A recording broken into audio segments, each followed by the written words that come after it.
Installer un péage sur ce pont qui relie Noirmoutier au continent, c'est la volonté d'une très grande majorité des élus de Lille, une volonté qui s'est heurtée une nouvelle fois à une opposition du conseil départemental, propriétaire de l'ouvrage.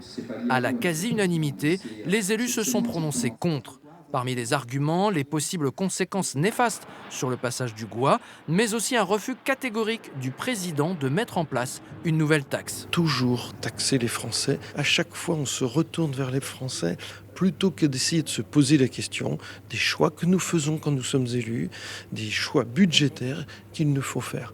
Donc, il faut reprendre ce sujet, retravailler globalement la Vendée est un département touristique. Cette offre touristique, on peut continuer à en discuter, mais ce n'est pas avec cette seule solution immédiate que je qualifie de fausse bonne idée. Une seule élue a osé ne pas voter contre le péage et s'abstenir. Pour elle, le débat sur le péage doit se prolonger.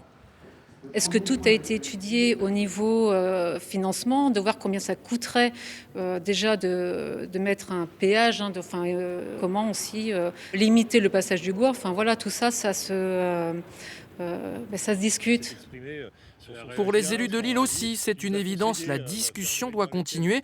Et sur le débat d'une nouvelle taxe, ils répondent que le futur péage ne serait payant que pour une partie de la population.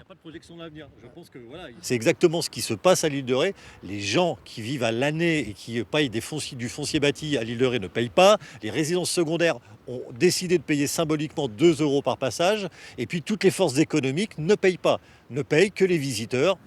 Pour relancer le dossier, les élus locaux prévoient déjà de constituer un groupe de travail réunissant les îles de Ré, de Noirmoutier et d'Oléron.